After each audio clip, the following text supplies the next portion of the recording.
Hi there. So let's talk about earning experiential learning credit for the class, Introduction to Education and Teaching. On the screen, this is the document that introduces you to the experiential learning opportunity, and it's got a lot of details in it, and I just want to cover some of the basics to help you out. So first of all, what I'd like you to do is go down and read this section called Process. That sort of just walks you through the steps of the things you have to do. Then I want you to scroll down until you see the table called Competency Assessment and Rubric.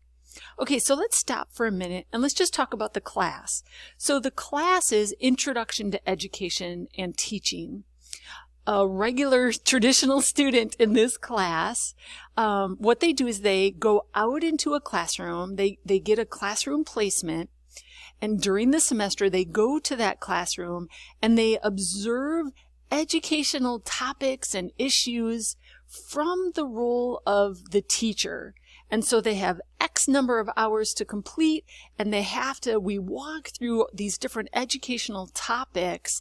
Each week they have to submit reflections and research based on these different educational topics. Okay, and so what I'll ask you to do, in lieu of taking the class, what I'll ask you to do is to go through those same educational topics and document your hours in the classroom. The difference is you've done it from your work experience instead of being assigned a classroom placement. Okay, so what do you need to actually submit? What do you need to actually do? You're going to build a portfolio, and you can think of a portfolio as, like, in a physical sense, as like a binder with all of these documents together, or it could be an electronic notebook with all of the documents together, or it could be, you could put all the documents into one big PDF file or on a private website or something like that. You're just going to combine all these together into one portfolio, and that's what you're going to submit. Now, the first thing you're going to include in your portfolio is a letter from a school administrator that tells me about your experience in the classroom. So whatever your role is, your title, how long you've been with the school, it needs to be on school letterhead, and it has to be signed by a school administrator. So somebody like a principal.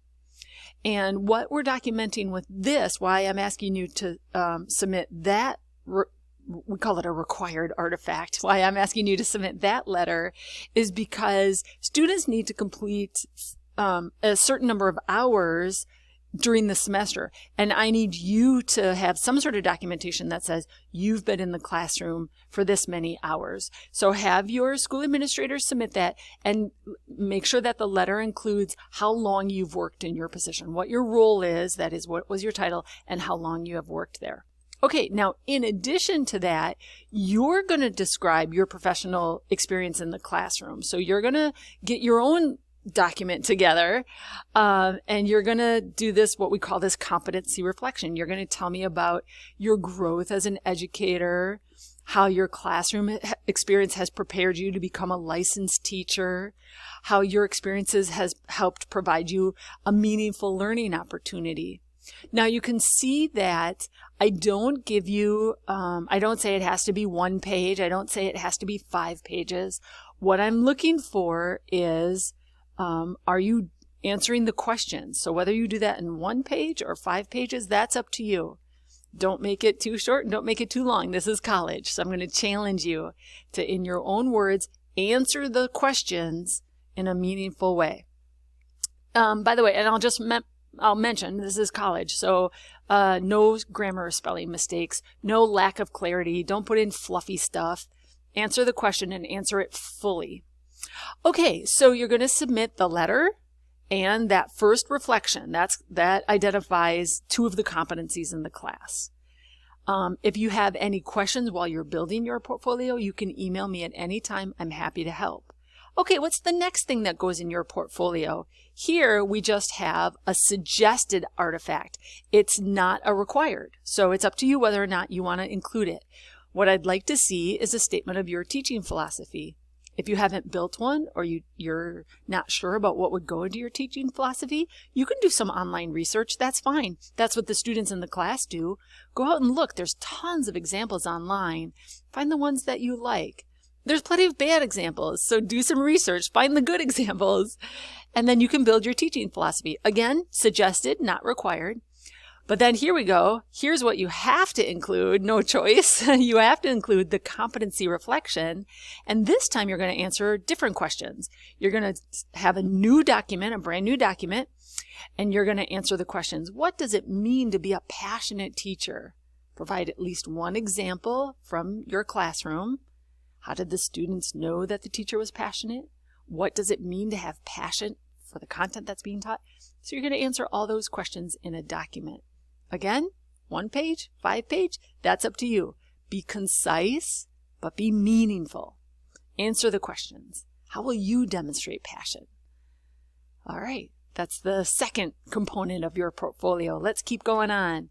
The third component of your portfolio. I promise there's not too many. Here we have more suggested artifacts. Again, you can, but you don't have to. I would love to see them, but some people don't have them. So, you got to sort of figure out what you want to do here. All right, so there's 3 this time, 3 suggested artifacts. First, another letter from a school administrator documenting your professional development. Have you been to trainings? Did they send you to a workshop? Did you have to stay after school one day? Do you have any of the online trainings that you have to complete? It could be something as simple as, I don't know if you've ever had to complete the blood-borne pathogens, like, if a student gets cut, what do you do? How do you, if you had to do, it could be something as simple as that. Or it could be more extensive trainings. Have you gone to summer workshops, for example? Have you taken classes for your job? Things like that. Okay, another suggested artifact is this employee evaluation. Has your principal or a different school administrator, your cooperating teacher, have they ever evaluated you? If they haven't, what would you think about asking them to do that now as you're building your portfolio? Would they allow you to lead a little lesson in class, or even could they just evaluate you on your current role? Could they just sit down and talk with you about it? It doesn't have to be, a 10-page official document. I mean, if your school district has that, that's great, but it could be informal as well. All right, and then have you ever had any improvement plans? Lots of school districts, they love this for their faculty. So, here's where you're a great teacher and here's how you can grow, stuff like that. You can include that as well. All right, those are suggested. What's required? Well, what's required for this piece is more questions. So you're going to start another brand new document and you're going to answer these questions. How is teacher performance assessed at your school? So I've asked you to submit suggested artifacts about your performance, but I want to know, how do teachers get assessed about their performance? So has a principal ever come in and observed a teacher? Do you know if that happens? If you don't know, do a little research and find out, in what way do teachers use feedback to improve their teaching? Again, you can do some online research if you don't know. You can ask the teachers you work with. You can tell me about your experience. Provide at least 1 examples, and then so on and so forth. Answer the remaining questions. All right, this is our last one. The final piece of the portfolio. Another required artifact. A professional development plan that includes at least 3 short-term goals and at least 3 long-term goals. Now, this, again, your school district may already have this for you on file, and if that's the case, you could just ask HR to pull it up, or ask your school office to pull that up and print it out for you, or give it to you in an electronic form. Otherwise, you have to build one. And I want to know, what are 3 short-term goals and 3 long-term goals? And I'm looking for college-level professional submissions here. So again, do a little research. What do professional development plans look like? What are some goals that other teachers have for themselves? How do I state this in the best possible way? What do I mean from it? How do I make goals? We always want them to be specific and measurable, and have a time associated. I'll complete it this year or this month or whatever. So make sure you have all those pieces of 3 short-term goals and 3 long-term goals. And then this time, because you have to build, that's a pretty big ask, this required artifact, then there's no competency reflection for this, the 4th piece of the portfolio. So I hope this information is helpful. As I mentioned, you are welcome to email me at any time with any questions. I'm happy to help. Good luck.